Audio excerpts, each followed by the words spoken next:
Friday the 16th of the 1st, 2026. The time is 26 minutes past the hour, and of course that means only one thing, that there are a multitude of F1 centric threads on the docket today. We've got to talk about Red Bull, of course, livery launch. We have an car and there's reactions. I think the general consensus is that this isn't a bad vehicle in the RB22, or at least its aesthetics don't look very bad. Let's look at it without further ado. Again, they launched it at 4 AM British, and I don't hate that. Of course, it was in Detroit, and you've got to adhere, be at the behest of local time, haven't you? But this is what it looks like, chat. I do not hate that.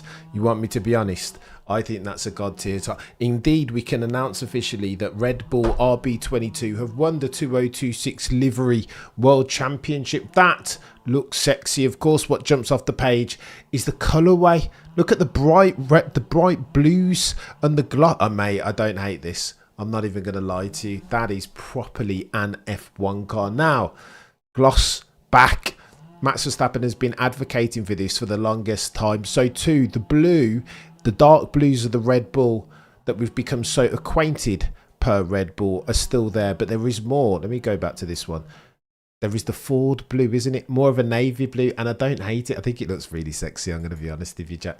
It looks incredible. And again, a cheeky up close of it, the graining. It looks like an incredible car. The blends of the blue and the black, fire. I'm in. I'm all in on this. But the question, the exam question, is will it be fast? Will it be as fast as it looks sexy? I don't know the answer to that, but there's been a gazillion different people reacting. Of course, listen, I'm going to take you through a couple of different clips. What's going on with the boy Max Pacify? Here's what you need to know. Max Verstappen and Isaac Hadjar were reacting to it in real time, and again, it was a half decent launch at Detroit, a bit cringy at times, and we'll go through some of the clips and react to them. However, Max and Isaac Hadjar reacting to the car in real time as follows. Ooh, I like it. That's actually very nice. No, it's fast. It is. Right? No, it's nice. It's very nice. It looks fast, says Isaac Hadjar. You better hope it does. The dynamic between Isaac and Max, seeing it for the first time, was interesting. Lest we forget that Isaac has been brought in there as a second driver, but he doesn't give a fudge. Oh, and ask the question, Isaac, how are you going to build on a brilliant debut year as a rookie last year? First podium, Zandvoort settings. He responded this: at least a win. At least over humanity. It's going to get spicy between these two, I'm telling you. When asked by Craig Slater of Sky Sports F1 about the chances of the RB22 in 2026, Max responded thus. That power unit be competitive in its first season, enough to give you a chance to fight for wins in the championships? Time will tell, right? I mean, we don't know. The only thing that I do know is that everyone is giving it everything that they have. You know, we are trying to push ahead. We're really trying to maximize everything, but it's not going to be easy. We know that. Can that power... I tell you what, ignore that clip, of course. Twitter things. This is going to be the $64,000 question. Is that Red Bull Ford Powertrain ready to go? Well, Lauren Mekies in a couple of clips says potentially not, keen to manage expectation, but that's always been Lauren Mekies' mandate, has it not? Doesn't want to take any credit, wants to manage expectation going into 2026, talking about these other god tier power unit manufacturers, mention no names, Mercedes, who potentially have an advantage early into 2026. I think Max Verstappen doesn't like speaking to Sky Sports. His countenance tells you as much, but again, that he's so deadpan. I don't know whether you can read much into it, but what I will tell you is this: that if the money coming in for Max is anything to be read into, Max Verstappen's odds for the Drivers' Championship are drifting. Now you can get, I want to say 11-4. That's techie. That money isn't coming in for Max Verstappen, which makes me think that somebody must know something. As brilliant as Max Verstappen was in 2025, as god tier as some of his exploits behind an F1 steering wheel were, mention her name, Saudi Arabia, Silverstone, etc., etc. I think people are being put off by the ability of Ford to nail that power unit. Lest we forget, F1 is a zero-sum game, and it sounds like, if word on the F1 curb is to be believed, Middle England, F1 always being incestuous, people cannot keep their mouth shut. It sounds like Mercedes power unit has the whip hand, and not only will they be supplying to themselves, of course, Works team, they have customers in Alpine, Williams, and McLaren. A nice little cheeky comedic moment. Max is asked to do a little U-turn as far as the uniform's concerned. Max jokes, "Do you like my ass? You want to see my ass?" He loves it, doesn't he? Roll the clip. Have changed a little bit. Do you want to do a spin too and show us the new You want to kit? see my ass? You could just, you know. I don't know.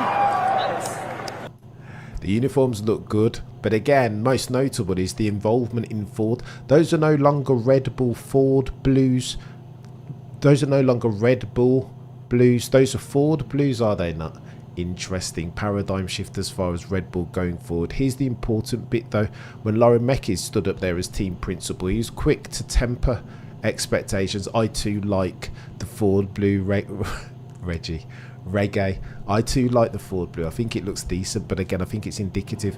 That was perfectly. No, he did well, didn't he, Max? Let me show you this, as I've got bloody World War III going on in the background here. Mekki stood up and he talked, and I think this is important here. Simply lovely, true, but I think they are. I don't think they're gung-ho.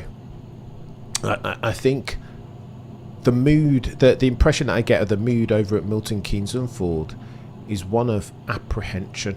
Let me roll the clip around Lauren Mekies in the first instance. And building everything up. I think going into the first year, you know, and going to the first race soon, and thinking to be straight away at the level of the competitions who have been doing it for perhaps 90 years for some of them, I think it will be naive. We are not naive.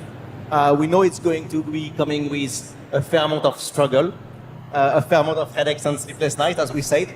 But that's exactly what we are here for, and you know, we have the confidence of having put together an amazing group of people, an amazing group of partners, and we will go through the struggle. We'll eventually come out on top.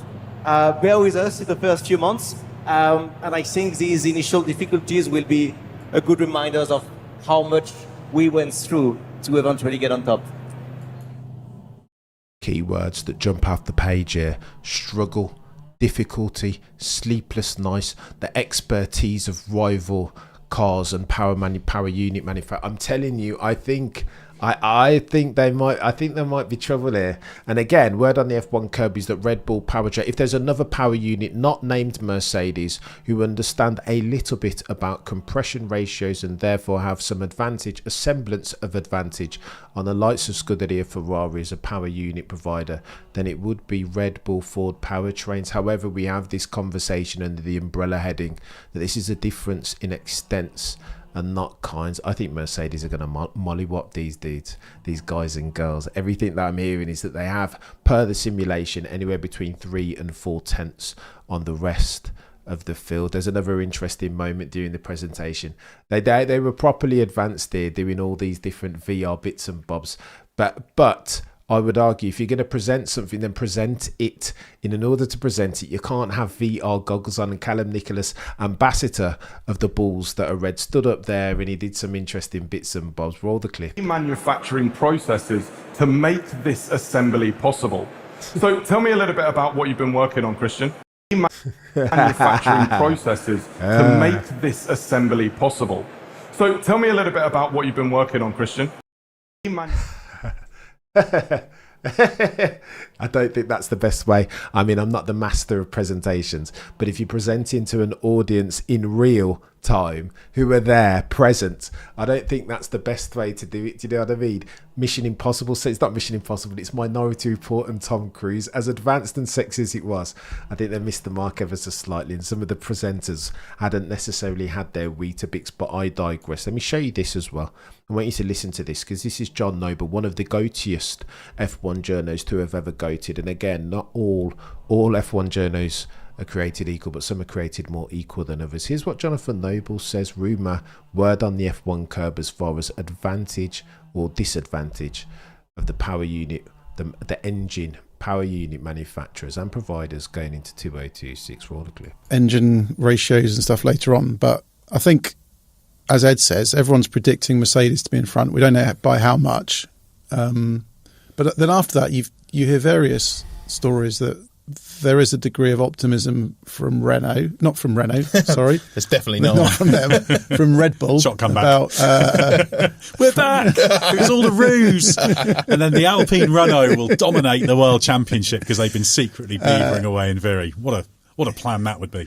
Yeah, because Red Bull initially, when you looked at it kind of 12 months ago or more, the talk was it was going to be terrible and at the back. But actually, the messaging is a bit more positive. I don't know if they're expecting to match Mercedes, but they should be up there. Then Ferrari, you hear stories about it's not actually super strong. They've had some challenges which they need to push on. Honda's the same thing. We've heard that their battery element isn't as good as others, so they may be a bit behind. Audi have been playing things down. So it's a really mixed bag. And it may be, in the end, we may never know, that it could come down to fuel. And if fuel's worth 1, 2, 3 tenths a second per lap, then what impact does that have on where each manufacturer stacks up? Where does this compression ratio thing, where does that fit into the bigger picture? What if the batteries of one power unit are worse than another, but the ICE's better? I think it's going to be really, actually, quite difficult and complicated, and may require even teams themselves to be scratching their heads just trying to work out what are the core elements of this package. There are far too many variables. John Noble alludes to it's sustainable fuel, it's efficiency, it's the output, it's the bloody active aero. How do you know how good your chassis is? How do you know anything in this? And as sexy as that RB22 looks, I'm not sure it's going to be quick. Lauren Mecker's tempered expectation. And then you hear this as we round third base. Cadillac F1 launched a bombshell and said that Ford are just sponsoring Red Bull powertrains. They don't have any involvement. You'd heard the technical director, the head of the Ford power unit program, recently come out and say, listen, we only thought we were going to be doing the ICE portion of the power unit, but we've been involved on all facets. That their involvement now is more than initially expected, to which the Cadillac F1 bonds have said absolute nonsense, launching nukes. Ford are only involved in that Red Bull Ford powertrain nominally, not substantively. That they're paying 10 million to name brand the project. Oh, the humanity. Cadillac F1 say, listen, we'll be using Ferrari engines in the power units, in the first instance, but with an ultimate goal to be proper F1, a power unit manufacturer and provider in GM. What are you doing there for, Ford? Oh, the humanity. North American power unit wars already. And I'm not sure they're not wrong here, because Red Bull, again, they already set up that bloody the factory in Milton Keynes, and then Ford came in after. Lest we forget, Dietrich Mateschitz, original founder and CEO of Red Bull, his dream was to always partner with Porsche, was it not? Christian Horner said, no thanks, mate. I harbour aspirations to spin off Red Bull Racing Technologies, leveraging bitches financiers, and what we can't cede to Porsche, is control. Let's go with Ford. Therefore, that will be a nominal relationship, a name brand only relationship, said Christian Horner once upon a time. Chat is going to get techier than techie things, and I'm here for it. RB22 looks god tier, but the question on everybody's tongues, will it be as fast? Will it be fast enough to give Max Verstappen a car that his not insubstantial talents deserve? Oh, the humanity.